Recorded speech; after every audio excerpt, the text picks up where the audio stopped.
Olá, sejam muito bem-vindos a mais um episódio do podcast Resenha Rural, o canal de comunicação da Rural Service com os simpatizantes, colegas do agro.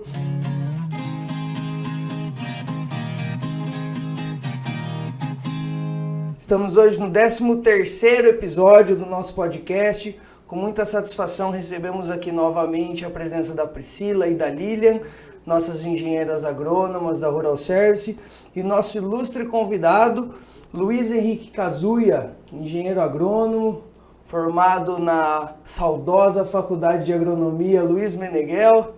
86, Kazuya, firmou? 86, Lucas. 86, inclusive formado com a Lilian, são formados na mesma turma. Somos a mesma turma. Aliás, nós somos amigos há 40 anos, se fizer essa conta. Bastante tempinho já. Entramos em 82. Muito bom. O Kazuya hoje, ele é proprietário da Kazuya Inteligência Agronômica, que fica sediado em Luiz Eduardo Magalhães, é consultor e também produtor rural, né, Kazuya? Sou. Também produtor rural. E seja muito bem-vindo, obrigado por aceitar aí o nosso convite. Hoje vamos bater um pouco, trocar um pouco de ideias, né, sobre a agronomia, a agricultura aí, que você atua, a sua percepção, a sua história, que é muito interessante. A gente estava falando aí há pouco, um pouco dessa história da sua jornada. Parabéns, primeiro, seja muito bem-vindo. E se você puder começar aí... Vamos lá.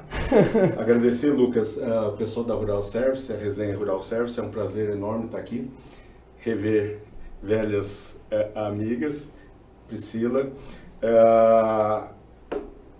Hoje nós estamos sediados em Luiz Eduardo Magalhães, Bahia, sediado desde 2001. Então são 22 anos já, praticamente, em Luiz Eduardo. Hoje nós temos consultoria na área de Luiz Eduardo Magalhães, desde, para quem conhece a região do Rosário até a região lá da Coaceral.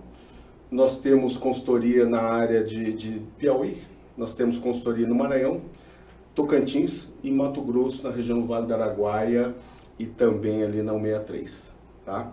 Temos também a estação de pesquisa, hoje lá em Luiz Eduardo Magalhães. Nós temos um pivô central, do qual nós ocupamos 42 hectares para pesquisa. Fazemos pesquisa também dentro das fazendas de alguns produtores nossos lá na região, por exemplo, região ali da Garganta, aonde que nós temos mais 30 hectares e vários espalhados dentro dos clientes nossos, na área tanto na área de fertilidade, nutrição, nematologia, herbologia, fitopatologia e entomologia, tá? E área de biológica vem crescendo demais isso, nós estamos pesquisando bastante nessa área. Temos uma área de pesquisa lá em Lucas do Rio Verde, Mato Grosso, são 38 hectares, aonde que nós temos para as culturas de soja, milho e algodão também. Trabalhamos, investimos na área de startup. Legal. Nós criamos em 2019, setembro de 2019, vai fazer 4 anos agora. Dia 21 vai fazer 4 anos, onde que nós estamos investindo em startup. Foi a primeira agritech, aceleradora de startups do Brasil, somente na área agrícola, né? Então nós temos hoje 12 startups que estão conosco e nós estamos acelerando mais 7 startups para a próxima aí. E esse é um mercado que vem crescendo. Lógico, a pandemia nós tivemos algumas dificuldades, mas é um mercado que vem crescendo bastante nesse sentido. E eu planto um pouquinho também, junto com meus filhos e minha esposa, nós plantamos um pouquinho também.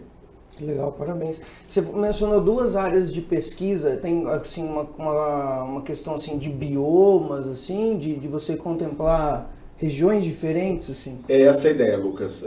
Lá em Luiz Eduardo Magalhães nós temos uma localizada do nosso escritório da 7 km em linha reta. Então é muito próximo para a região de Luiz Eduardo. A outra fica na região da Garganta, porque daí é um bioma um pouquinho diferente, onde que chove um pouco mais cedo e para um pouco mais tarde. Então você tem lá algumas regiões, dá para fazer segunda safra, mas é bem pouco, e essa é uma região que está localizada lá. Então nós procuramos fazer, e também dentro das fazendas dos nossos clientes, por exemplo, nematóide. Então a gente tem algumas áreas que não tem aqueles nematóides específicos, nós procuramos na realidade ver aonde que tem, para que a gente instale os nossos experimentos aí. Também aí dentro dos campos dos clientes, daí assim? Isso. Pesquisa. Principalmente nos clientes é só onde que tem a questão de nematóide e a questão principalmente de ervas daninhas também. Que tem algumas ervas daninhas, logicamente tem nosso centro de pesquisa, e aí nós acabamos tendo que arrumar áreas para algumas ervas daninhas para a gente testar os herbicidas que estão vindo no mercado aí. E falando dessa pesquisa, desse desenvolvimento, dessa busca lá na Bahia, tanto por soluções, né, que é o Sim. centro de pesquisa de vocês. Qual é o grande desafio para vocês hoje lá?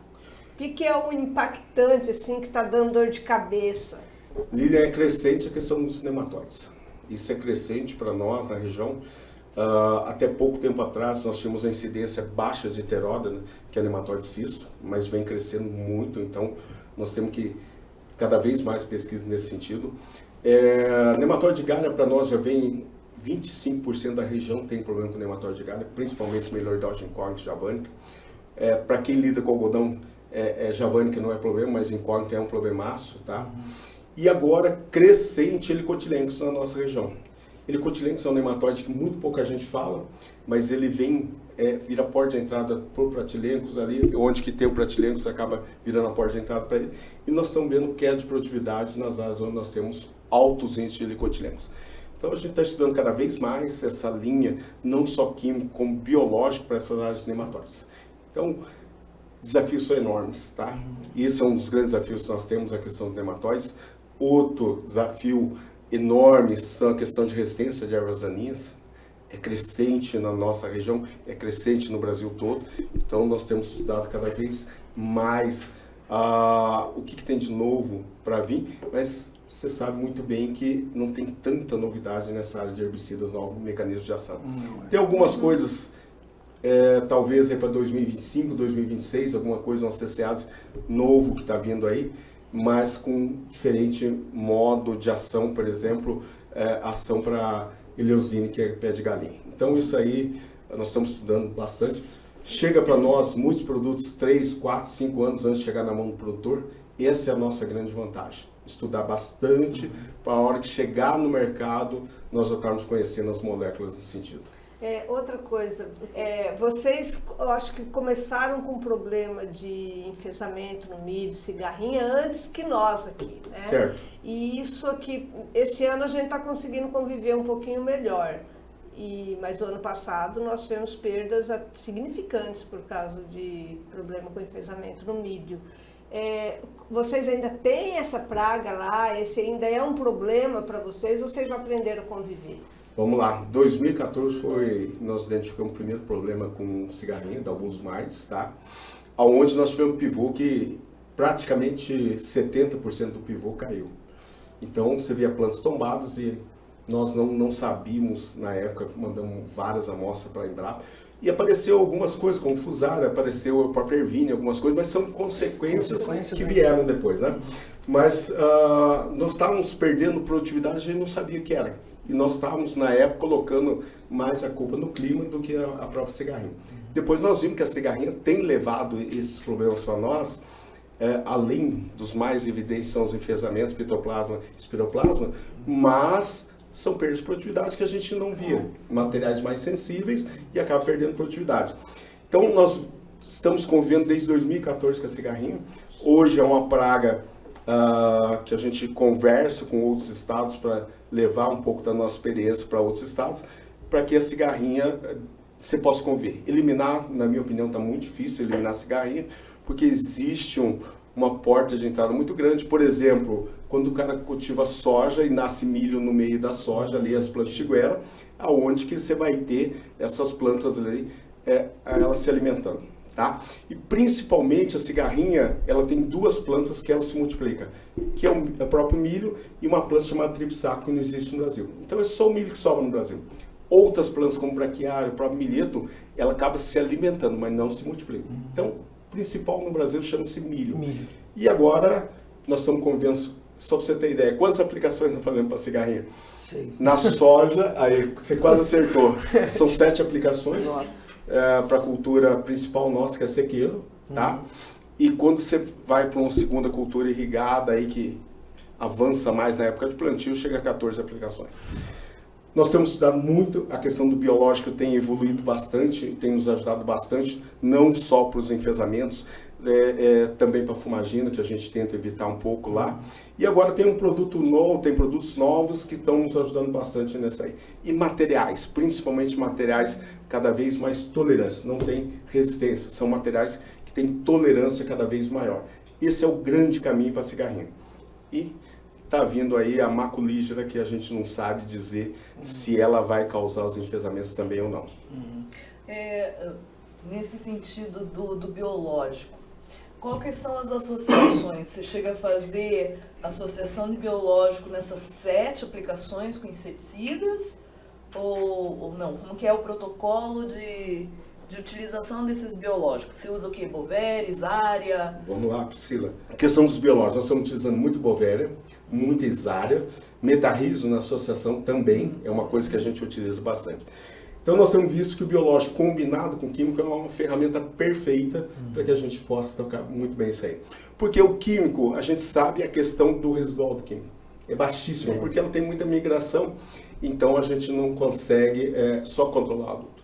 Então dentro disso o biológico encaixa perfeitamente para que a gente possa aumentar o nosso período de controle. Outra coisa muito importante são as ninfas, né? Que elas entram numa fase posterior. Então, esse controle, se você tiver um ambiente muito favorável, que não seja só milho, mas milho com braquiária, por exemplo, você cria um ecossistema ali favorável para que o desenvolvimento dos fungos seja ideais. Agora, fungos, é muito importante isso, saber como trabalhar, horário de aplicação e principalmente saber quais fungos nós estamos colocando. O que eu falo são as qualidades das cepas que a gente tem que utilizar bem isso aí. E o Kazuya, você comentou aí um pouco do problema da cigarrinha que vem desde 2014. Minha mãe sempre comenta um case seu em relação a Helicoverpa. Se você puder contar um pouquinho de sua experiência, como é que foi, quando foi? Legal, Lucas. 2012 para 2013 nós plantamos algodão na época DP555. Ele tem uma proteína chamada Crayon-AC. Essa proteína Crayon-AC, ela é resistente a... Na realidade chamava Eliotes, na época, hoje é Cloridia virense, tá? Que é a lagarta maçã, Alabama, que é a curuquerê, e tinha a lagarta rosada. Então ele tinha resistência às 3. E começou a aparecer uma lagarta que era muito parecida com a Eliotes na época, mas a gente via que não estava controlando.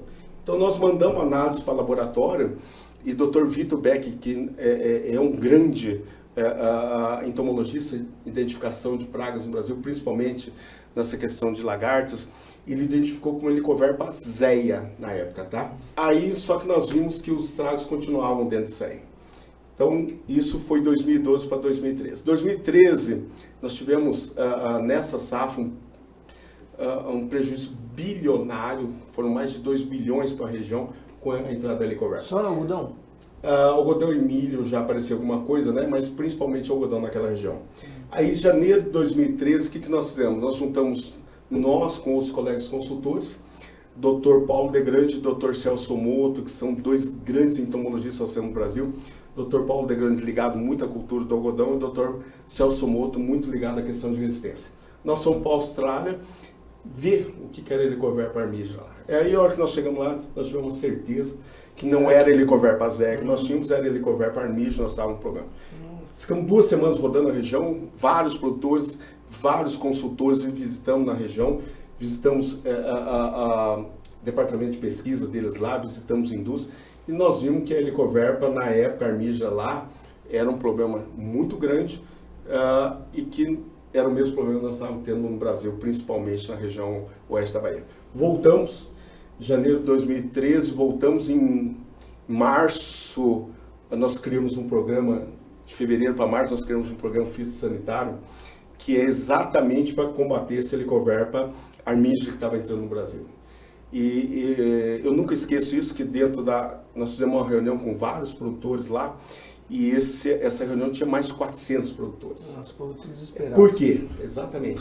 Estava doendo no bolso de cada um, isso aí. Nós criamos esse programa, nós trouxemos variedades, as empresas aceleraram a entrada da variedade GLT, que quer dizer glifosato Liberty to Link, que aí você tem 2 proteínas Crayon-AC com Cray2AB2 e a boca de 2 que é Crayon-AC, Cray2AB2 também, tá? Então aceleramos esse processo de trazer para nos ajudar nesse controle, porque principalmente a hora que você tem 2AB2, melhora muito esse controle para Helicoverpa.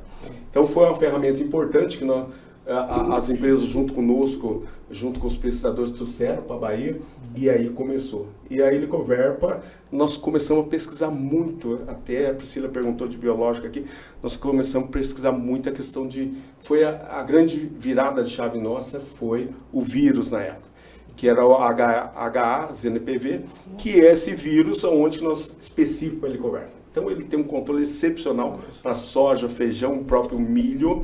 E o algodão nós tínhamos algum entrave para controle de Helicoverpa, porque o pH da folha é muito alto, ela tende a ser um pH neutro, e aí eu preciso de um pH mais ácido para isso aí. Então nós tivemos que estudar bastante, mas foi uma grande ferramenta que nos ajudou para que a gente desenvolvesse esse programa fitossanitário para combate à Helicoverpa armígera. Isso aí na época, virou para outros estados, a Helicoverpa acabou se equilibrando no ambiente, mas nós temos que tomar muito cuidado porque a Helicoverpa está voltando no ambiente aí também. Sério? É traiçoeira. Você relaxou, você perde. Lilian, isso é uma praga hoje, a Helicoverpa. Você tem a zéia, que no milho é o que está predominando no milho, principalmente final de safra ali, a hora que ela entra, você tem o estigma ali, ela põe muito ovos ali e acaba entrando pela ponta da espiga, acaba causando um dano muito grande. E existe algumas teorias, nada, vamos falar assim, comprovado, mas que existe até uma mutação de cruzamento de Helicoverpa zéia com armígera no Brasil, tá? Só que os indivíduos não estão virando indivíduos que possam procriar de novo. Então, hoje nós temos a zéia, nós temos a armígera, algumas variedades de próprio algodão, que nós não temos esse controle, como Boger 3 ou GLTP, nós não temos esse controle efetivo. A própria armígera nós estamos tendo que fazer aplicação. Ela é conhecida como lagarta do velho mundo. Ela se adapta muito bem, ela tem um hábito muito de empupar no solo, então ela acaba tendo um desenvolvimento muito grande. O produtor tem que estar sempre atento, o pessoal da área técnica, igual você, o Lucas, a Priscila aqui, tem que estar muito atento para que algumas ferramentas sejam muito importantes que a gente pode controlar. Tranquilamente, essa questão não só o químico, mas o biológico vem muito forte nessa área. O próprio Metarris que eu falo é uma ferramenta importante, o vírus é fantástico, está crescendo muito a utilização de vírus no Brasil, que são ferramentas que nos ajudam bastante nesse sentido. Deixa eu perguntar uma coisa, não sei se tem a ver, se você vê ligação pelo próprio procedimento de empupar no solo. Você vê uma ligação assim de maior incidência em solos mais mistos da armígera para solos mais argilosos, menos incidência? Eu tenho observado algumas coisas assim, não sei se é minha cabeça ou se tem alguma relação. Tá, o que é muito importante, solos mais, vamos falar, mistos, a tendência dela é empupar mais fácil dentro, porque ela faz uma câmera lá, que ela fica em torno até de 12, 15 centímetros no solo, e ela se esconde muito bem, inclusive de inimigos naturais e da própria água, da chuva, tá? Então ela tem uma facilidade maior por causa desse tipo de solo. Agora, a principal coisa é em relação às culturas que estão, por exemplo, sorgo é uma cultura que é extremamente atrativa para ela, e ela tem um desenvolvimento porque nós não temos proteínas que controlam ela. Você pega milho e pipoca, por exemplo, regiões onde tem milho e pipoca, a aplicação é enorme para ela, aonde tem próprio milheto. Então, onde você não tem proteínas específicas que controlam essas lagartas, a armígera, a Helicoverpa armígera tem crescido muito nessas regiões. Mas hoje as tecnologias ajudam a controlar muito bem. Hoje se usa mais diamida daí. Próprias diamidas voltaram a funcionar, tá? Hoje nós temos algumas classes de inseticidas novos que estão vindo muito bem para ela. São lançamentos novos que estão aqui agora a partir dessa próxima safra. E voltando até os antigos inibidores de quitina que nós tínhamos aí, os reguladores de crescimento voltando a funcionar muito bem para ela. E os biológicos, como vírus, principalmente, na minha opinião, o vírus é o principal controlador para a cultura da soja, milho e a própria cultura do feijão. Para o algodão, existem algumas outras maneiras que a gente controla ela. Tá? Posso polemizar aqui? Lógico, fica à vontade. O benzoato faz falta? O benzoato é assim, hoje nós temos benzoato que tem no Brasil hoje, ele atende muito bem. As empresas têm nos ajudado bastante nesse sentido.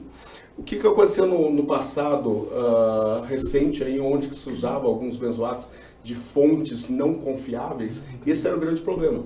Porque o benzoato, você não sabia se o produtor comprava de determinadas regiões aí, onde que ele talvez não tinha aquela concentração necessária. Hoje não. O benzoato hoje com as empresas que nós temos aí, em torno de 5% de concentração, tem funcionado muito bem. Tem o próprio benzoato já em mistura com regulador de crescimento, tem funcionado muito bem. Agora é muito importante o benzoato, só para ter uma ideia, o benzoato tem que ser associado com óleo. Então, aconteceu muito erro no passado, o pessoal aplicava benzoato puro, sem óleo, porque ele é fotodegradado por luz, então acabava não funcionando. Então, esse foi talvez algum dos grandes erros dele. Hoje já existe benzoatos vindo na própria formulação com óleo, que ajuda bastante isso aí. Então, tecnologia de aplicação é fantástico, onde que você entende bem qual é o produto, qual é a situação, horário de aplicação. E aí você consegue ter a melhor performance de cada produto. Essa correlação também da mistura com óleo nos fungos, né? Para você poder dissolver os conídeos, né? Deve-se usar a pré-mistura em óleo vegetal, né? Então, Priscila, isso é uma coisa que a gente tem trabalhado junto à indústria, até algumas indústrias nos procuram exatamente para isso. Como desenvolver e quais são as principais... Nós propusemos para uma empresa grande do mercado brasileiro aí, aonde que nós propusemos até a empresa ter algumas adaptações com óleo exatamente para melhorar a performance de alguns produtos biológicos que a gente fala. E só para você ter uma ideia, a empresa demorou 6 meses para achar o óleo ideal para aquela mistura, tá? E quando se fala em biológico, hoje, qual que é o grande problema do biológico? O horário de aplicação. Por causa de luz, né? Então, ele é fotodegradado por luz, você tem que aplicar mais no final da tarde. Existe alguma coisa já testando com protetores solares, alguma coisa nesse sentido? A própria Isara, pela coloração dela, ela tolera um pouquinho mais de luz, até de calor, do que a própria Bovera, mas existe algumas coisas boas que estão vindo para o mercado aí que nós estamos estudando junto com as indústrias aí, porque o produtor precisa cada vez mais dessa ferramenta. Esses dias nós tivemos um episódio aqui com o Luiz Guilherme, ele é dessa área de controle biológico. Eu lembro que ele comentou que eles estavam percebendo assim também uma associação, principalmente com esses insetos, essas pragas que têm uma fase importante do seu desenvolvimento no solo, uma associação antagônica com o uso de fungicidas, que a gente usava muito fungicida e acabava dificultando o estabelecimento dos fungos benéficos no solo. Vocês identificam alguma coisa assim? Perfeito. E isso é uma coisa, Lucas, assim, os dois são fungos, né? O fungicida vai combater o quê? Fungos. Então, essas misturas, se você não respeitar um prazo de reentrada na lavoura, você vai estar, logicamente, diminuindo a vida útil daqueles fungos que nós estamos colocando para nos ajudar.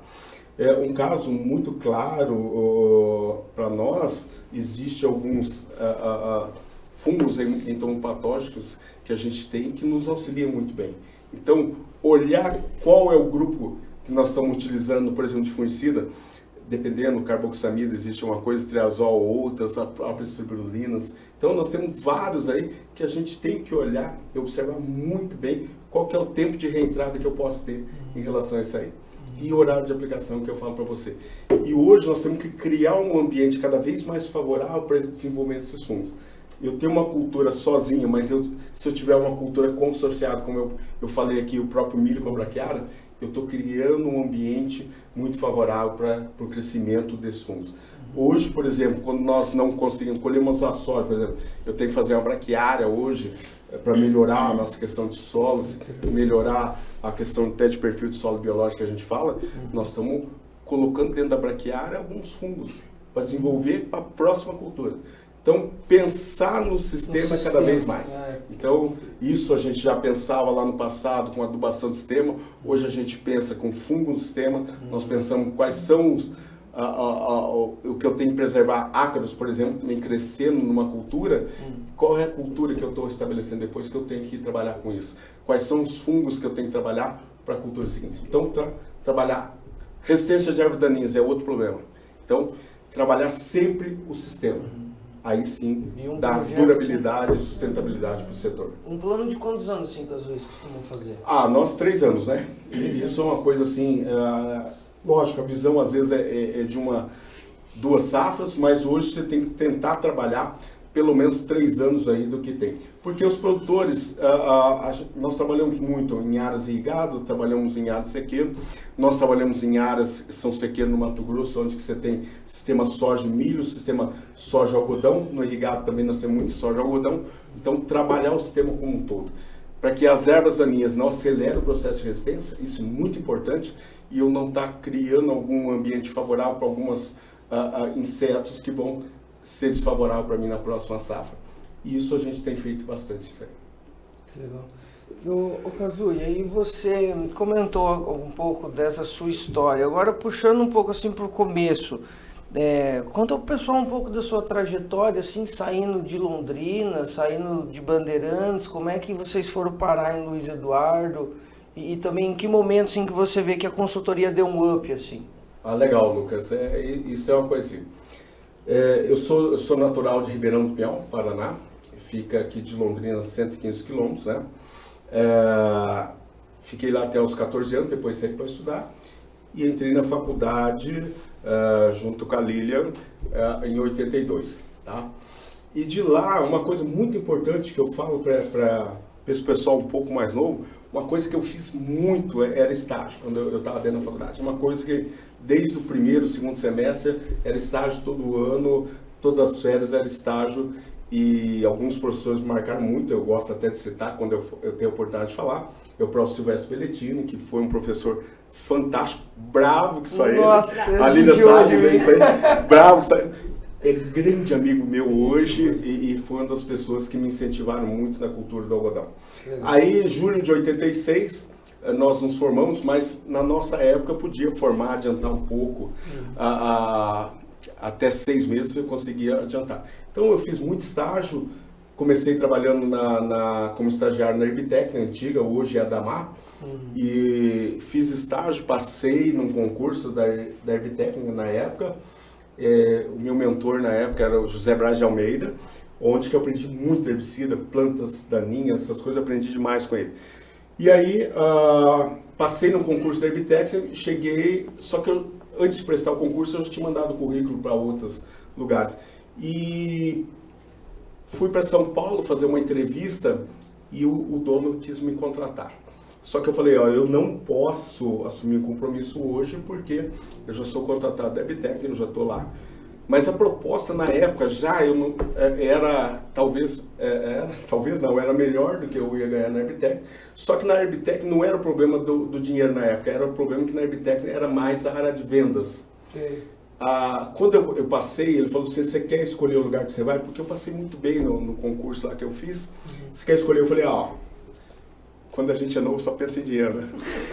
Aonde que dá dinheiro? Ele falou, você vai em São Paulo trabalhar com hortifruti. Eu falei, beleza. Só que daí eu cheguei em São Paulo, fiz a entrevista com o produtor, ele era pecuarista produtor na época lá, um grande grupo. Aí ele fez uma proposta que eu tinha um salário e tinha mais uma participação desse grupo.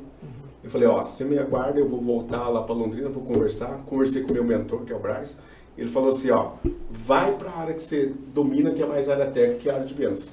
A área de vendas você vai precisar, vamos falar assim, uma adaptação maior. Pedi a conta na Herbitec, antes de assumir, pedi a conta. Contei para vocês nos bastidores aqui, o RH ficou doido comigo lá. Nunca esqueço o nome dele, Bison, ele ficou muito bravo comigo na época, mas aí fui assumir fazendas. E era uma fazenda no Pará, na realidade 2 fazendas no Pará, na região de Paragominas. Uma em Gurupi, Goiás, na época, hoje é Tocantins. Uma aqui na região de Bela Vista, Paraíso, Paraná. Uma ficava em Mundo Novo, Mato Grosso do Sul. E a outra ficava no Paraguai. Mas não era, é tudo HF? Não, isso era gado, soja, arroz e frutas, tinha também. Então, eu corria todas as fazendas, tá? E na época era tudo de carro, um Fiat 147, eu corria todas as fazendas. para aprender. Na realidade eu estava aprendendo, foi uma grande aposta que o produtor fez em mim para aprender bastante. Então esse foi o começo ali para a gente começar a nossa vida. Depois disso, Lucas, o produtor quis me centralizar, depois de 1 ano e pouco lá, ele quis me centralizar em São Paulo, 1 ano e meio, quis me centralizar em São Paulo para ficar no escritório e eu atender uma vez por mês cada fazenda. Aí eu já podia ou ir de ônibus ou ia de avião para as fazendas. Aí São Paulo nunca foi assim, eu gosto muito de São Paulo, às vezes passear e tal, mas não para trabalhar. Então não me adaptei, eu fui pedir a conta e vim para São Pedro do Ivaí. São Pedro do Ivaí, eu tinha um primo na época que era gerente de fazenda lá, aí nós montamos na época um escritório de planejamento, tá? Conheci minha esposa lá, me casei lá, meus filhos nasceram aqui em Londrina, mas são todos de São Pedro do Ivaí. Foi ali que nós começamos lá. Depois de São Pedro do Ivaí, muitos produtores, nós começamos a crescer na região e os produtores começaram a expandir em algumas áreas na Bahia. Na época, na década de 80, principalmente 88 para frente, eles foram, aí 94 foi a primeira vez que eu fui conhecer Mato Grosso, que eu não conhecia, fui conhecer Itamaraty, Campo Novo Parecis, fui conhecer Rondonópolis e fui até Bahia. Nós fizemos um tour, eu com mais 4 amigos meus, fizemos um tour e fomos parar na Bahia. Ainda estava no planejamento em São Pedro? Estava no planejamento, aí os produtores eu comecei a fazer uma visita por ano, 2 vezes, 3 vezes por ano na Bahia, e em 2001 nós mudamos para a Bahia. E aí começou toda a história da região oeste da Bahia. Putz, que legal. E daí você acha que assim, a consultoria expandiu assim com qual advento? Assim, você lembra? Lembro muito bem. Quando nós começamos na Bahia, eu trabalhei com uma outra consultoria chamada Círculo Verde, que é um espetáculo de consultoria. Tenho grandes amigos lá. E lá eu aprendi demais com eles. E lá eles já tinham, na época, já tinham empresas de pesquisa, eles eram muito grandes, eles são muito grandes ainda, são fantásticos. E eu fui aprendendo a trabalhar. Em 2005 eu formei minha própria consultoria e de lá para cá, só que eu tinha outros sócios na época, 2005. Em 2010 eu fiquei sozinho. Aí hoje no papel é só eu, minha esposa e os filhos que estão no papel. Mas o grande advento nosso é que eu fazia, na época eu fazia tudo, né? Eu ia para o campo, eu fazia alguma coisa de pesquisa, inclusive, cobrava tudo. E a minha esposa cuidava muito dos meus filhos quando ela era pequena. Ela tinha aqui, quando nós morávamos no Paraná, ela tinha uma escola, que ela fundou a escola exatamente por causa dos nossos filhos. Mas daí nós fomos para a Bahia, ela largou tudo para cuidar da família, dos filhos, quando era pequeno. E eu trabalhava. E aí, 2015, acho que foi um divisor de água muito grande para nós, que meu filho mais velho, o Luiz Eduardo, ele estudava fora, estudava agronomia em Brasília, ele voltou e falou para nós que ele queria voltar. Eu falei, filho, mas a faculdade aqui é nova, ainda não dá para, talvez, tecnicamente você evoluir bastante. Ele falou, não, mas eu quero voltar. Eu lembro muito bem isso hoje, que eu fui consultar 2 produtores para ver os dois em tamanho diferente. Um é um mega produtor, o outro é um produtor grande também, para a região, médio produtor. E os dois em diferentes palavras falaram o seguinte: quanto tempo você demorou para engrenar na produção? Eu, na minha época, acho que uns 4, 5 anos no mínimo que eu demorei para engrenar tudo. Aí ele falou, você pode passar um pouco da experiência que você tem, teu filho mais velho? Eu falei, podemos tentar.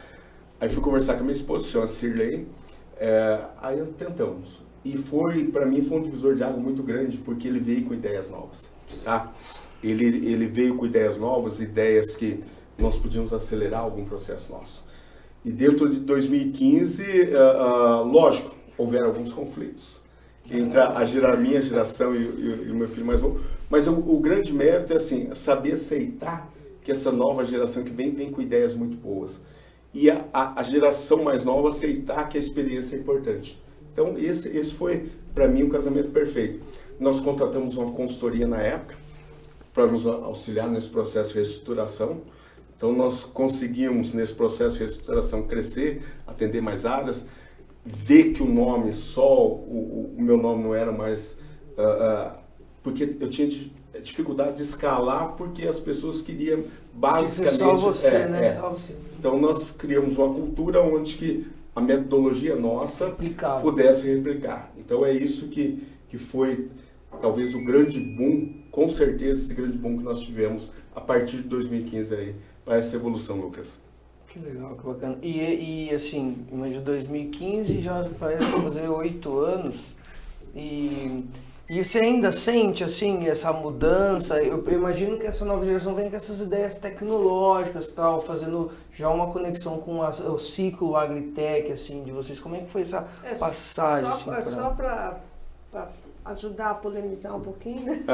Porque a Rural Service é a mesma coisa, né? Nós sempre fui sozinha, em 2002, né? A Priscila chegou e, na verdade, nós tocava ali do nosso jeito, né? Talvez até feminino. Um jeito feminino de tocar.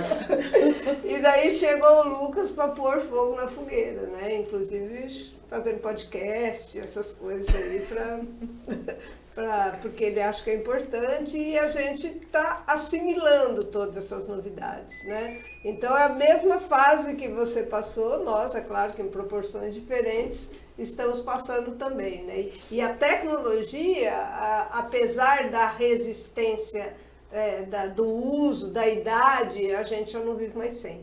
E isso nós já aprendemos a aceitar que não vivemos e que precisamos dela. Precisamos entender, precisamos praticar para não perder o time. Mas é exatamente isso, Lília. É uma coisa assim, você sabe que eu falo muito até hoje assim, qual que é o meu grande sonho? Meu grande sonho é ter a experiência que eu tenho, mas que a idade dos meus filhos. Eu não posso ter isso. Mas eles podem ter. Eles têm a idade, têm a inovação e podem utilizar a experiência. Então, o nosso negócio é muito bom porque a minha esposa é nossa diretora financeira também, nós temos o nosso conselho, mas nós temos várias pessoas que participam dentro da empresa conosco. E trazer pessoas boas para o nosso negócio, isso é fundamental. E essa mentalidade que esse pessoal mais novo traz, essa inovação, foi fantástico para nós. E isso aí nos ajudou bastante para que a gente conseguisse escalar. Meu primeiro sonho era ir para o Cerrado, nós atingimos. O segundo sonho era não ficar só na Bahia. Então, hoje nós conseguimos estar em outros estados também. Mas para isso nós precisamos ter pessoas boas que nos ajudem e pessoas... Eu tenho, por exemplo, o Rogério, que trabalha comigo faz muitos anos, é igual a Priscila, está com você desde 2002. O Rogério, eu conheci o Rogério, ele era monitor, apesar de ser agrônomo, era monitor lá na Bahia, depois ele veio trabalhar conosco, tudo. Então, é um processo que demora muitos anos, tá? Agora, o importante é isso aí, ter a inovação. E essa sinergia, né, que você falou da experiência com a inovação, isso eu achei fantástico. Eu acho que isso, Lucas, é fundamental e nós estamos num processo assim, de sempre aprendizado. Uma coisa que eu falo muito, isso, nós somos uma empresa de consultoria agronômica, tá? Então, só que nós contratamos outras empresas de consultoria para nos auxiliar no processo. Então, nós temos alguns profissionais externos que nos auxiliam. Como é que nós vamos, o processo nosso vai estar em 2025, 2030, por exemplo. Então, nós estamos trabalhando isso para que a gente possa ter. Então, algumas coisas, o Luiz Eduardo, que é meu filho mais velho, ele começou agronomia e terminou administração de empresa. Então, ele é o responsável não só pela parte comercial da empresa, mas de novos negócios, tá? Então, daqui a pouco eu vou falar um pouquinho, mas ele trouxe algumas coisas novas, inteligência artificial, anota aí para você perguntar para mim desse detalhe mais no final. Então, nós temos alguma coisa, essa inovação, novos negócios, a gente tem buscado bastante. Por quê? Se nós, uma coisa que a gente sempre fala, você não tem que estar correndo atrás, você tem que estar sempre na frente. Porque quem corre atrás vai correr sempre atrás dos outros. Nós temos que estar sempre na frente nessa área de inovação, nós temos que estar mas sempre com os pés no chão. Eu acho que isso é o ponto mais importante, ter os pés no chão. E quem tem os pés no chão na empresa chama-se a dona Cirlei, que é minha esposa. Esse é o cabresto. Ela é a nossa diretora financeira, logicamente ela deve. A mulher tem esse sentido que nos auxilia. Então, algumas coisas nós tocamos Mas por isso nós temos reunião de conselho, para ver se nós estamos no caminho certo. Esse é muito importante. Tem muita coisa para evoluir, bastante mesmo aí para evoluir, mas nós acreditamos que nós estamos no caminho. Depois veio meu filho do meio, que é o Gabriel. O meu filho do meio é formado em agronomia, também adora campo, mas é o cara mais de campo mesmo. O Gabriel adora campo. Tanto é que ele fica responsável pela área de produção. E depois formou também agronomia, o meu filho mais novo, que é o Igor. Tecnicamente ele é muito bom, e ele fica responsável hoje pela... nós temos 2 mulheres que são gerentes de pesquisa nossa, então a Josiane fica no Mato Grosso e a Mariela fica na Bahia, e elas respondem para o Igor, que é o meu filho mais novo, tá? E aí a gente tem todos os pesquisadores na base nossa, que é a área de pesquisa. E o Igor também assume alguma área de consultoria já também e fica responsável pela área técnica de produção. Então, isso aconteceu, na realidade eu não impus nada, nem minha esposa impôs nada, mas aconteceu de cada um gostar de uma área. Então, isso é importante. Aí nós temos diretor técnico, que é o Rogério, que está há muitos anos comigo, que ele, tecnicamente, é um dos caras mais brilhantes que eu conheço no Brasil, nessa área de consultoria, ele é excepcional. E nós temos doutores na área de fertilidade e nutrição, temos outros que têm pessoas mais novas que estão fazendo mestrado dentro da nossa empresa já. Então, isso é uma oportunidade que a gente vê, trazer pessoas boas, cercar de pessoas boas. E não perder pessoas boas, eu acho também, né? Porque muitas vezes as pessoas boas vêm e daí a gente acaba não oportunizando elas e elas vão embora. Acontece muito até nas empresas familiares, produtor, por exemplo. Nós estamos com 2 cases aqui de sinergia que tiveram entre 2 gerações. Mas quantos casos não tem de gente batendo cabeça, né? 2 gerações que não se entendem e acaba até deixando o negócio fadado, assim, né? Parabéns. Isso é uma coisa, Lucas, que eu vejo assim, no mundo agro hoje não é tão fácil essa questão de sucessão, mas a gente vê que as empresas estão dando certo e que estão fazendo muito bem essa sucessão. Porque às vezes o cara cria um patrimônio, por exemplo, na Bahia, o próprio Mato Grosso cria alguns patrimônios enormes aí e não tem para quem deixar. E isso nós temos notado que algumas empresas estão partindo muito para isso e algumas, logicamente, aí já são megas, aí já tem uma administração mais voltada aí com vários profissionais de vários ramos que estão trazendo.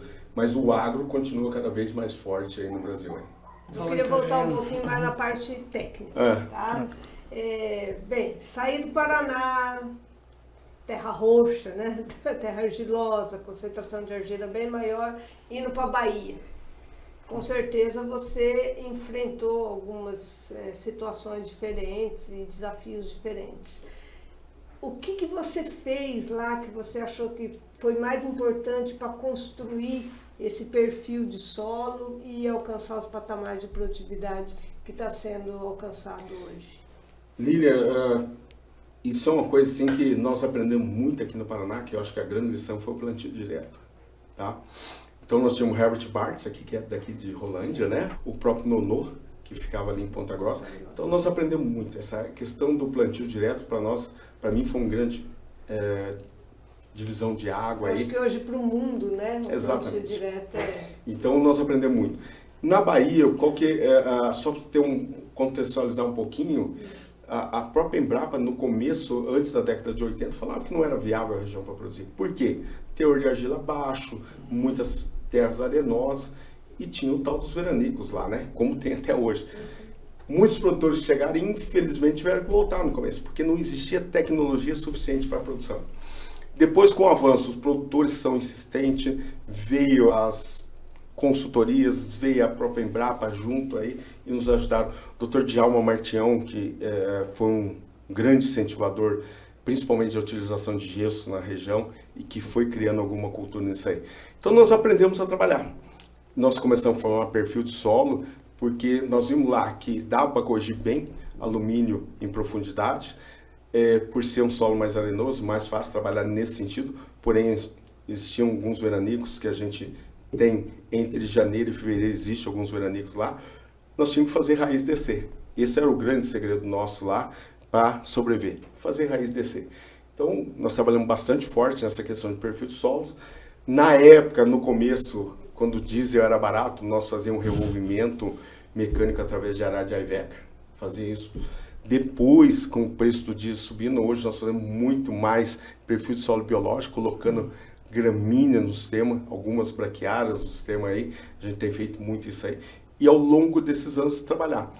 Uma das grandes coisas para a região que foi fantástica a introdução do algodão.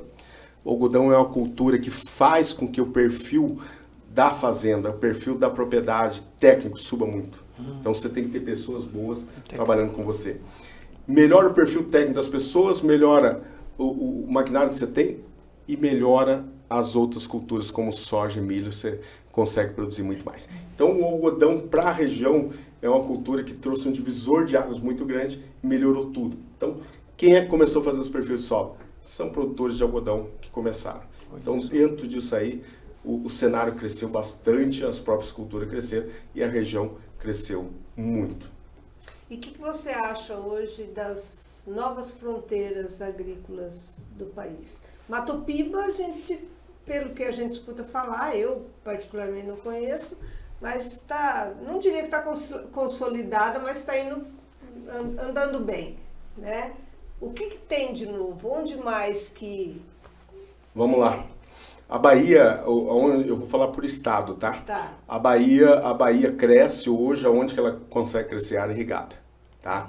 A área irrigada porque nós temos um Urucuia, que é um aquífero enorme que tem. Ele só perde para o Guarani em tamanho, mas em volume de água ele é maior que o Guarani, tá? Então nós conseguimos crescer. A Bahia consegue crescer nessa área irrigada. No Piauí, nós temos regiões hoje que dá para continuar crescendo, ainda que chove bem, tem um bom clima, dá para crescer, mas numa proporção menor. O próprio Maranhão dá para crescer bastante, o Maranhão é uma região fantástica, existe alguns lugares que ainda dá para crescer.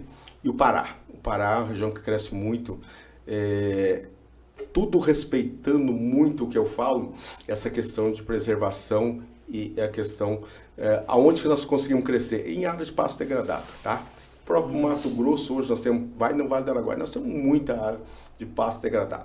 Então tem produtores arrendando áreas de pasto degradado que dá para crescer e alguns pecuaristas tentando virar produtor. O que eu falo de pasto degradado? É onde que o pecuarista não calcareava, só subsistência e acaba vendo que a agricultura acaba agregando muito para ele. Então, ou ele arrenda, ou ele vira um agricultor. Com isso, essas regiões de fronteiras dá para crescer muito. Eu não conheço Roraima ainda, tá? Que é uma região que está crescendo também. A própria Rondônia eu conheço bem, tem crescido. Então, existe muita coisa no Brasil. O Brasil, a gente fala que tem 100 milhões de hectares ainda que pasto pode virar lavoura. Então, o Brasil é uma potência que, graças a Deus, nós vivemos nesse país, tem pessoas muito boas, tem produtores muito bons, tem profissionais igual vocês aqui, excepcionais, como tem grandes profissionais que estão nos assistindo agora, que fazem com que o Brasil possa se desenvolver. E é muita oportunidade, né, Cazuza? Também para os outros agrônomos aí, gente que vai se formar, gente que está formada e que quer expandir. Isso é legal, Lucas, só que é uma coisa assim, tem muita gente se formando, mas não está querendo ir para a zona de fronteira. Muitas pessoas novas que querem ficar mais no ambiente urbano. O que você diria para essas pessoas? Isso é legal. Fala, acorda! As grandes oportunidades estão nas zonas de fronteiras. Para aquelas pessoas que querem crescer, para aquelas pessoas que querem ver novas oportunidades, só que assim, uma coisa muito clara, quando nós chegamos, eu com a minha família, chegamos no Luiz Eduardo Magalhães, chamava Mimoso do Oeste, depois emancipou dia 30 de março de 2001, tinha 12 mil habitantes. Então era desse tamanho, não tinha nada, tinha muito pouca estrutura. Hoje ela tem uma cidade de 120 mil habitantes. A cidade mais próxima, grande, fica Brasília, 550 quilômetros. Salvador fica a 900 quilômetros de distância. Então assim, as zonas de fronteira você vai encontrar cidades menores no começo, que teoricamente você vai crescer junto com a região. Mas são as oportunidades. Então tem que estar disposto a trabalhar muito, trabalhar demais mesmo, abrir mão de alguns distâncias, que vai ter alguns confortos aí de shopping, essas coisas e tudo mais. Por exemplo, McDonald's, mas ser uma região que existe as oportunidades, tá? Então, o Brasil ainda tem muita coisa. Existe fronteira no Pará, existe fronteiras no Mato Grosso, no próprio Maranhão existem algumas fronteiras aí que eu tenho falado para você. Pará ali divisa com o Tocantins, assim? Divisa com o Tocantins, Maranhão, seria? Tem. O Pará, principalmente Pará, lógico, existe o bioma amazônico ali que você tem que tá, uma região que chove, algumas regiões chove demais. Então, assim, adaptar por região. Algumas regiões têm um clima, chove 2.000, 2.500, 3.000 milímetros. A nossa região, por exemplo, chove 1.000, 1.200. Então, você tem que adaptar, ver a região, estudar muito. Uma coisa que eu sempre falo para esse pessoal mais novo, tem que estudar. Tem que estudar. No nosso caso, como é que nós estudamos? Além de ter cursos e mais cursos que a gente faz, os nossos colegas fazem, a nossa pessoal faz, mas a empresa de pesquisa tem nos ajudado bastante. Então, quem está disposto a isso, estudando bastante, eu quando faço palestra para algumas pessoas aí, principalmente um agrônomo que eles me chamam lá para treinamento, eu peço para levantar a mão quem estuda final de semana para se preparar para ir conversar com o produtor. Se tiver 10% que levanta a mão, que estuda final de semana para conversar com o produtor. Porque hoje o produtor, você sabe muito bem, ou ele é muito bem preparado, porque você tem acesso a todas as informações hoje aqui ó, nesse celular, ou ele tem um agrônomo dentro da fazenda, que é um cara extremamente preparado, um técnico que está lá preparado. Ou vários até. Ou vários, né? Ou vários. Então você tem que estar preparado para esse tipo de coisa, para o cenário que você vai enfrentar. Mas nem todos são preparados para isso. Ô Kazuo, então em relação às suas áreas de pesquisa, aos campos de pesquisa, vocês usam esses protocolos para abastecer o pessoal técnico, os consultores? Então vocês mesmo fazem, vamos testar isso, vamos testar aquilo e tal? Ou as empresas que desenvolvem as tecnologias contratam vocês para montar os campos? Legal, essa pergunta que você fez aqui, eu vou até fazer uma continha rápida aqui, ó. Essa última safra nós tivemos 160 protocolos, tá? Vezes 4 repetições, vezes no mínimo 10 nós temos aí. Nós chegamos, essa última safra, só na Bahia, mais de 8.000 parcelas, aonde que a gente tem dentro disso aí. Hoje nós temos as empresas que nos contratam, tá? As empresas nos contratam para a gente fazer protocolos para elas, mas nós temos muito protocolo interno nosso, aonde que a gente quer testar algumas combinações de fungicidas diferentes. Ou nós queremos testar só uma molécula, a gente testar, estressar essa molécula para ver se ela, para determinada doença, ela vai bem. Então isso a gente trabalha bastante. Mas agora isso é uma coisa, Lucas, que... Então nós temos os dois modelos, mas é uma coisa assim, por exemplo, que no começo, quando eu estou abrindo uma estação de pesquisa em uma região, o começo é muito difícil. Por quê? Porque a pesquisa, na realidade, ela não dá dinheiro. A pesquisa, o que ela faz? Ela te dá muita informação. E a pesquisa é muito cara. Então, eu tenho 2 estações de pesquisa. Uma hoje está totalmente estável. A que eu abri agora no Mato Grosso. Ela, logicamente, eu estou investindo nela. Porque você tem que investir trator, você tem que investir plantadeira, você tem que investir pulverizador, você tem que investir muito. Corrigir solo. Então, o modelo disso aí, no começo, você tem mais despesa do que receita. Aí, deu um certo momento, lógico que encontra a estabilidade e, principalmente, você vai tendo, talvez, um bom nome na região ou no cenário nacional, porque as empresas começam a te procurar. Isso, para nós, é muito importante, porque aparece muita coisa boa, nova. Por exemplo, nós estamos falando de biológico, mas nós estamos trabalhando com óleos essenciais já. Nós estamos trabalhando com algumas coisas novas que estão por vir daqui a uns 3, 4 anos, tá? Não só na área de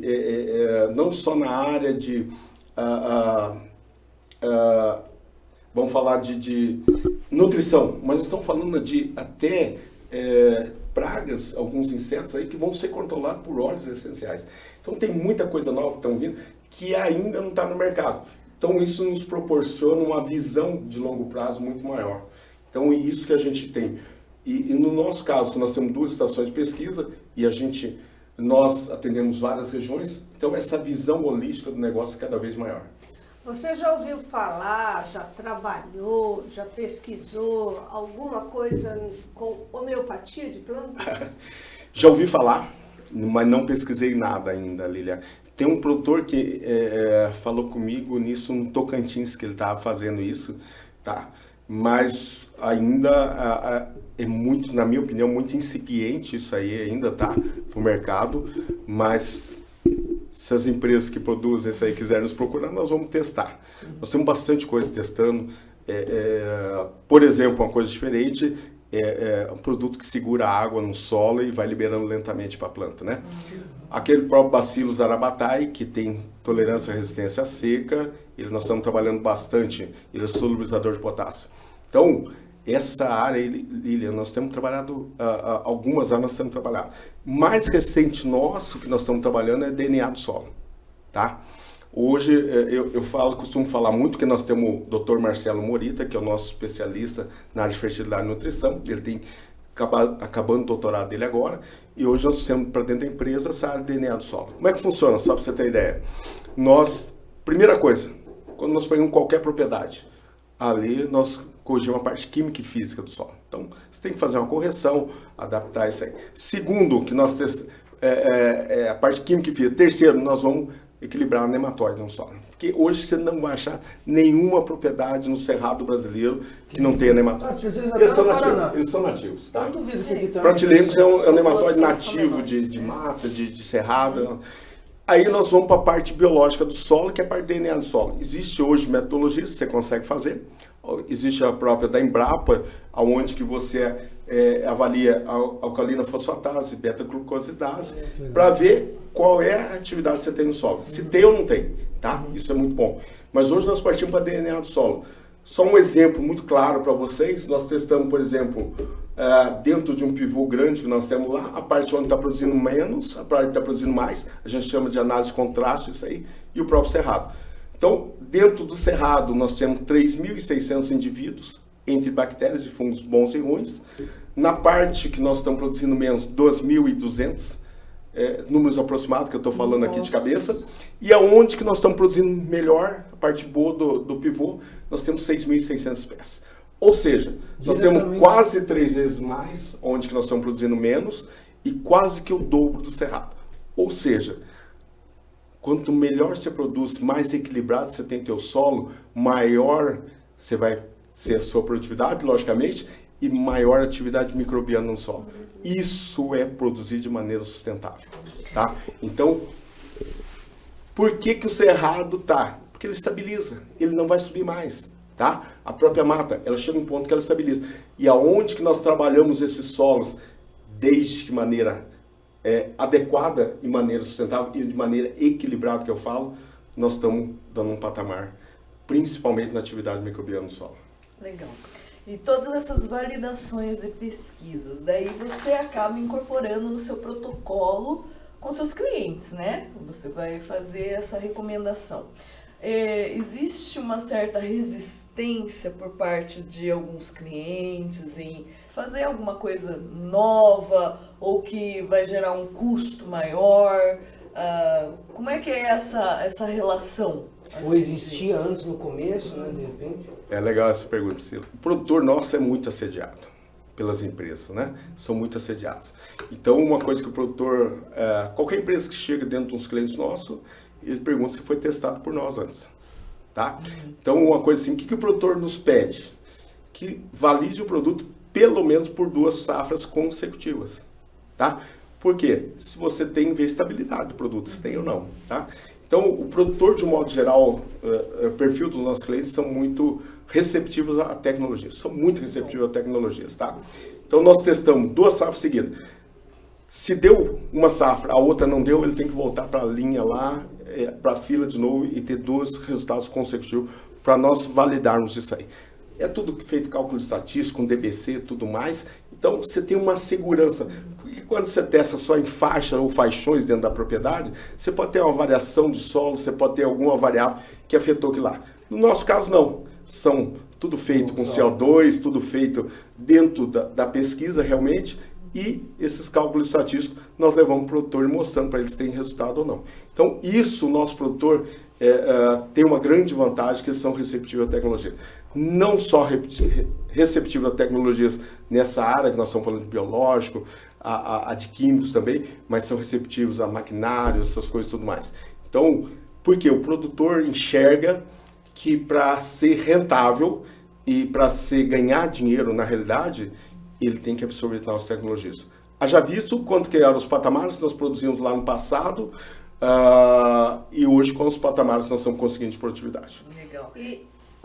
Eu só queria, só para terminar, você tem assim uma diferença de incremento, digamos assim, para o básico bem feito e para esses novos protocolos com biológicos, com DNA do solo, qual que é o incremento? Digamos, eu tenho um cliente muito tecnificado que tem um nível de fertilidade do solo equilibrado, que faz o beabá, né, certinho aí, que tem um patamar alto de produtividade, mas eu poderia ter um incremento de quanto utilizando novas tecnologias, né, de biológicos, DNA mesmo. Só completando então o que a Priscila falou, que eu acho que a minha pergunta é mais ou menos igual ela falou aí, né? Porque a pesquisa, ela não é só no ganho agronômico, né? Na eficiência agronômica, se ela também tem um cunho financeiro, ou seja, usa isso porque é bom,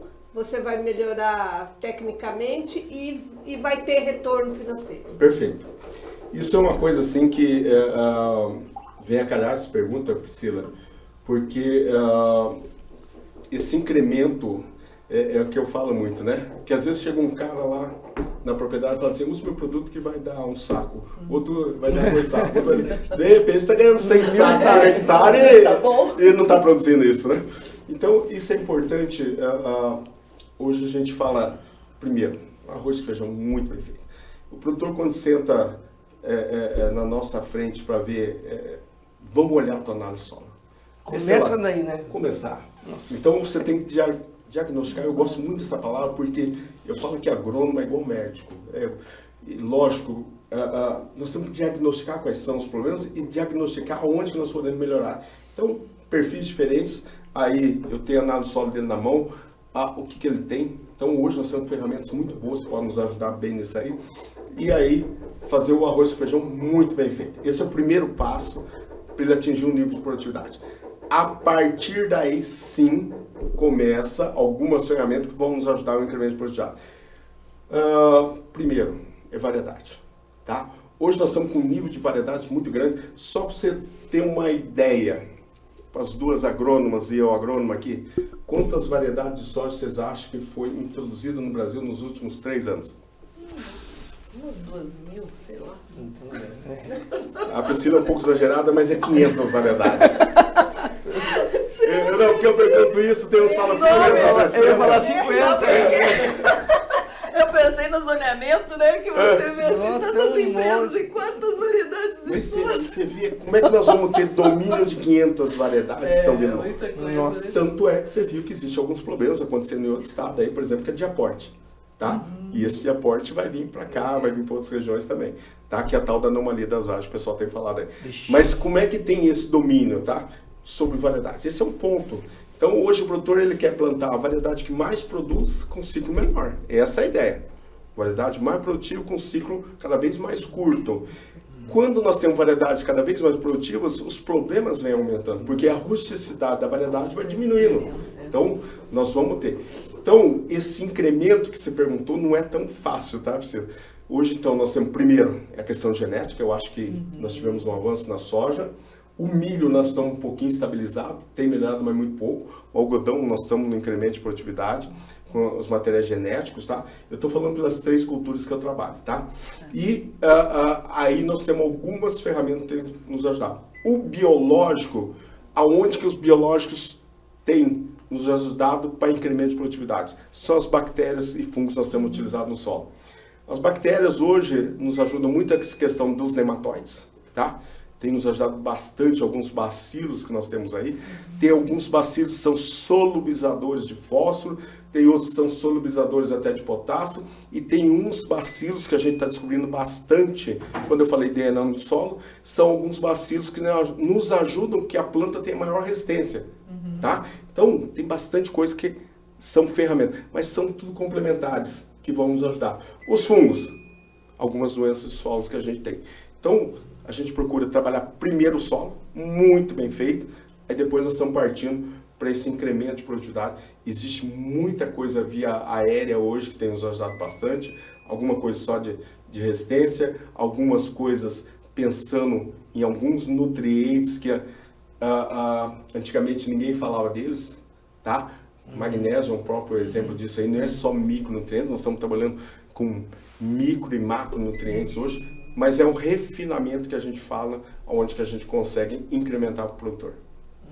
Gente, dava para nós conversar aqui a vida inteira. Não tem?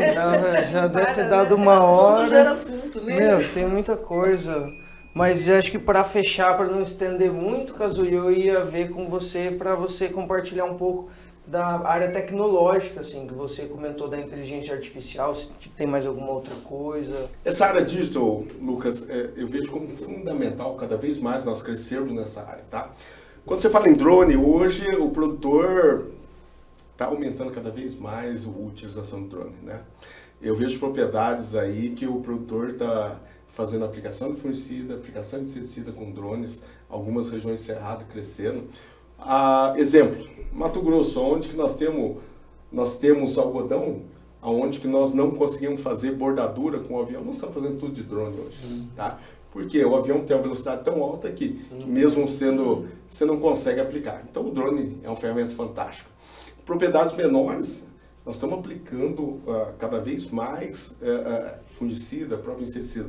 Drones para mapeamento de ervas daninhas, né? Então, é uma ferramenta que eu vejo fantástica de identificação e nós vamos aplicar especificamente naquelas ervas daninhas. Como é que é isso? Economia. É a tal do a rentabilidade, o ROI, quanto que eu estou tendo de retorno para aquela atividade. Então, nós temos desenvolvido cada vez mais ferramentas nesse sentido. E o que nós estamos fazendo nessa área? Tá? Nós estamos desenvolvendo, eu tenho um agrônomo específico para essa área digital nossa lá, específico que vai estar trabalhando, desenvolvendo. Nós contratamos, fizemos uma parceria com a empresa de Minas Gerais, onde nós temos 4 programadores que nós vamos desenvolver inteligência artificial dentro, primeiramente para a nossa consultoria, tá? Nós vamos ter 6 clientes nessa próxima safra, nós vamos gerar um aplicativo nosso, depois uma ferramenta nossa de inteligência artificial. Como é que vai funcionar isso? Só para você ter ideia. Primeira coisa, a hora que eu trago a análise solo, eu fazer qualquer planejamento, eu demoro algumas horas ou dias para fazer um bom planejamento para o produtor, dependendo do tamanho, logicamente. Tem propriedade, tem 200 talhões, um exemplo. Então, demora muito. Aí você joga na inteligência artificial, análise solo desenvolvido pelo nosso pessoal, pelo que eu tenho de experiência, pelo que o Rogério tem, pelo Morita tem de experiência, o programa já vai desenvolvendo. Se não está adaptado, por exemplo, a centimol para milimol, ele adapta sozinho. A inteligência artificial vai fazendo isso. E ela gera aquele equilíbrio que nós queremos dentro do solo nosso. Por exemplo, nós temos propriedades que têm alta produtividade. Quais são as propriedades? É o equilíbrio que nós temos lá. Para nós, a quantidade não é tão importante, mas o equilíbrio é muito mais importante. Então a inteligência artificial vai mostrar se nós estamos no caminho para aquele talhão especificamente. Escolher o talhão, vai para o KMZ, tal, chega dentro da fazenda, ele já vai me dar o solo, puxando no mapa da própria Embrapa aí, aonde que ele vai dar, que tipo de solo que eu tenho, se é um latossolo amarelo, se é um latossolo roxo, se é um plintissolo, quanto tem de argila lá, ele já me dá automaticamente quanto que eu tenho. Coloca lá, por exemplo, eu quero plantar uma variedade de soja que tenha até 105 dias, um exemplo, tá? Mas dentro disso, eu tenho nematóide cisto, raça 1357. Mas eu tenho mais meloidose incógnita, ou javânica nesse talhão. Ele vai te dar 5 variedades. Você não precisa ir lá, ficar lembrando tudo. Ele vai te dar 5 variedades. Você vai colocar isso na inteligência artificial? Ele vai te dar 5 variedades como opção, com 105 para baixo, onde você tem resistência àquela raça de cisto, a nematóide de galha que você tem, então ele vai te dar tudo isso aí, tá? A partir daí, você tem a adubação necessária para aquele talhão especificamente, se vai precisar trabalhar com taxa variável ou não dentro daquele talhão, e as 5 opções de variedade você vai escolher 2 ou 1 dentro daquele talhão lá, dependendo do tamanho do talhão. E se você tem uma variação dentro do talhão, você pode trabalhar com 2 ou 3 variedades de taxa variável nesse sentido. Depois, você levantou lá, você perguntou, levantou o drone, tem as ervas daninhas? Tá. Dentro do nosso banco de dados, por exemplo, levantou da pesquisa nossa, que tem mais de 20 anos essa pesquisa nossa, aí quais são os principais herbicidas que vai controlar aquela erva daninha, tanto para dessecação quanto na pré-emergência. Nós não abrimos mão de herbicida pré-emergente, tá? A tua mãe aqui, ou a Lilian, é da época onde que nós formamos que tinha que ter pré-emergente. E voltou pré-emergente. Então, para resistência à erva daninha, nós não abrimos mão. Então, ele vai te indicar quais são os principais pré-emergentes, tá? Era pré, pós-inicial e PPI. Aí, você está vendo? No tempo da trifuralina, né? A trifuralina virou moda de novo hoje, né? Só que daí você tem as formulações mais eficientes hoje. Não, vou voltar para as coisas modernas. Aí, então a inteligência artificial vai te dando. E depois, na hora que você está dentro da propriedade, o que ela vai te dar? Primeiro, você tem que pegar teu banco de dados antes de chegar na propriedade, dar uma atualizada antes. Ele vai ver os serviços que foi recomendado, que foram feitos e que não foram feitos, tá? Vai te dar o clima, a previsão do clima para próximos 7 dias, como é que vai estar, porque as nossas visitas são semanais, tá? Então ele te dá o clima para 7 dias. Dá para mais? Pode dar, mas aí a acertabilidade é um pouco menor. Então trabalhar. Outra coisa muito importante, já existem radares meteorológicos onde que você sabe se vai chover na tua propriedade, se aquela chuva vai chegar ou não. Então existe muita coisa que dá para a própria inteligência artificial, a própria coisa, as ferramentas nós temos que dar para utilizar. E qual que é o grande segredo hoje? Pegar as ferramentas dos parceiros. Um exemplo, nós temos alguns parceiros que são API, onde tem análise de solo, nós vamos ter acesso a essa análise de solo. Puxa direto, sim. Puxa direto, o próprio programa, nós estamos vendo essas parcerias, aonde que nós vamos ter. Eu tenho o Feed View, por exemplo, um exemplo, tá? Aonde que eu tenho lá o mapeamento de colheita, onde que eu tenho tudo, ele vai me puxar automaticamente. Se eu tenho alguma mancha de solo naquela produtividade, eu vou confrontar ela com a imagem de NDVI mais aproximada, por exemplo, o Plant, que dá 2 metros para nós, ou imagem de drone, por exemplo, se é uma mancha de erva daninha, se é uma mancha de nematóide, se é uma pedra, por exemplo. Então, assim, a inteligência artificial vai te dando recursos para que você chegue no campo e consiga fazer. Uma coisa que eu falo muito importante, a inteligência artificial não vai substituir o homem, mas ela vai te dar agilidade. A inteligência vai te dar agilidade para eu chegar no campo e ver o que está acontecendo. Mas ainda o campo vai continuar sendo fundamental para que a gente possa fazer. E depois, futuramente, num futuro muito próximo, a robótica, né? Que é onde que nós vamos ter robôs, já está sendo testado, para que ele faça o próprio monitoramento da lavoura, né? Então ele vai andar dentro das entrelinhas lá e vai tirar foto e essa inteligência artificial vai captar. Hoje, por exemplo, o que nós estamos em parceria com algumas empresas, monitoramento de mariposas, aonde que você tem lá as armadilhas, tira foto, já identifica quais são as ervas. A hora que o nosso consultor chegar dentro da fazenda lá, ele vai ter o retrato por onde está entrando as mariposas, por onde está tendo incidência maior ou não, para a gente fazer o controle só das mariposas. Porque uma mariposa, você pega uma dispodol, por exemplo, são 150 a 900 ovos. Eu não preciso...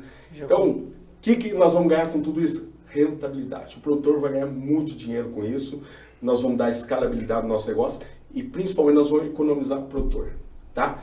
Que às vezes tem aplicação desnecessária hoje que você faz no meio da área e nós poderíamos fazer com mapa de calor. Isso é uma coisa que nós estamos trabalhando fortíssimo. Isso. Algumas pragas, só por foto você consegue, até de Mars Satélite, você consegue identificar qual que é a praga. Ácaro é muito fácil, algumas lagartas é muito fácil fazer isso, algumas logicamente complicam, mas tudo isso, imagem satélite combinada ou imagem de drone combinada, eu tenho produtor que tem 6 ferramentas, tá? Eu utilizo, mas como que ele utiliza essa ciência? Ele não sabe, às vezes, como utilizar melhor. Nós vamos chegar num ponto que nós vamos recomendar. Hoje, nós recomendamos para o produtor variedade, adubo, o químico, o biológico, nós recomendamos para ele. Nós vamos recomendar qual é a plataforma digital que ele vai utilizar. Esse vai ser o grande segredo para a gente trabalhar. Nesse primeiro momento vai ser só na nossa consultoria, depois, num segundo momento, nós vamos aumentar esse serviço para outras áreas, não só da nossa, onde que nós temos atuação, mas de outros estados também. Nós queremos trabalhar bastante forte nesse sentido. Que legal. Parabéns. Super, bem bacana mesmo. Oh. Né? E eu fiquei mais feliz ainda porque não vai eliminar o ser humano. Essa é toda a preocupação delas. Mas isso é uma coisa assim, ser humano vai ser sempre fundamental. Agora, muito importante, nós comentamos na hora que você perguntou, profissional que não for mediano para cima, esse profissional não tem mais mercado. Tem que estar atualizado. Né? Então ele tem que estar atualizado, tem que estar estudando, porque o profissional que tem capacidade, quer estudar e tem boa vontade, esse profissional vai continuar sobressaindo cada vez mais. E tem cada vez mais mercado de trabalho para as pessoas. Né? O que muda são algumas funções de trabalho que a gente vai ter, mas o profissional sempre vai ter espaço para isso aí. Bom profissional. E aquilo que nós, até no começo, né, já talvez até para ir encerrando, né, ninguém nasceu pronto, né, nós também não nascemos pronto, né, nós, os antigos, nós comemos poeira, batemos carreador, atolamos carro, trocamos pneu, né, para depois poder andar de avião. Então, Exatamente. as pessoas que hoje estão procurando oportunidades, elas têm que pensar que vai ter dificuldade, mas que vale a pena o esforço e vale a pena você lutar por uma coisa, se é que você realmente queira, né? Existe um ditado isso, Lília, que eu levo sempre, né? Tempos difíceis formam homens fortes, né? Tempos fáceis, às vezes você não tem homens tão fortes assim. Lógico, mudou tudo. Da nossa época para essa época mudou, mas não é o mais forte que sobrevive, é o mais adaptável que sobrevive. Então, isso nós temos que nos adaptar às novas tecnologias que estão vindo aí, ter a mente aberta para que isso possa ocorrer e nós adaptar. Dentro disso, tem muita coisa boa vindo, mas tem muita coisa que é firula, muita coisa que vai passar, é modismo, tá? Mas aquilo que é coisa boa vai permanecer e nós vamos evoluindo cada vez mais nesse sentido. Exatamente.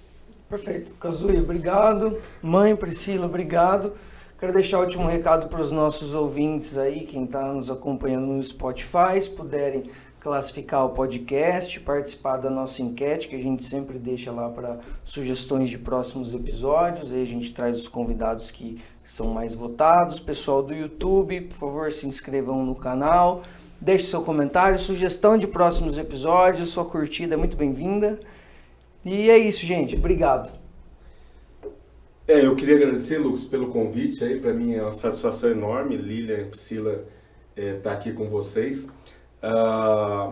E falar um pouco do agro. Eu acho que esse é o mais importante. Nós temos aí o agro como uma ferramenta que vem contribuindo. Na época da pandemia, realmente tocou o Brasil. A gente vê isso não só aqui no Brasil, como lá fora. O agro sustentou muito bem o Brasil e continua sustentando. E as pessoas que se identificam com a água cada vez mais possam se aprofundar nisso aí para ver que nós que estamos no dia a dia do agro, nós estamos contribuindo cada vez mais para levar alimento para a mesa. E o produtor rural, cada vez mais como produtor da Rural Service, está fazendo cada vez mais esse trabalho dignificado, mas com sustentabilidade. Essa questão de ESG hoje, que nós tanto falamos, nós vamos trabalhando isso muito lá atrás. Começou com MIP, manejo integrado de praga, manejo integrado de doença, manejo integrado de árvore. Nós estamos com isso há muito tempo. É que agora mudou o nome, mas nós da agricultura, nós da agronomia, nós já vamos fazendo isso há muito tempo. Mas cada vez mais nós vamos trabalhar. Acabei de participar de um evento, um seminário enorme em São Paulo, lá essa semana, onde falou muito de agricultura sustentável. Mas a agricultura sustentável passa por um produtor forte. Porque nós temos que continuar, o produtor tem que ganhar dinheiro para que a atividade dele renda fruto para eles, a família dele e principalmente para a sociedade. Obrigado, para mim é uma satisfação enorme estar aqui com vocês. Quando precisar, tamo aí, tá? Qualquer hora a gente se vê lá em Luiz Eduardo. É isso aí. Vocês são convidados nossos lá, tá? Obrigada. Obrigada pela presença. Valeu.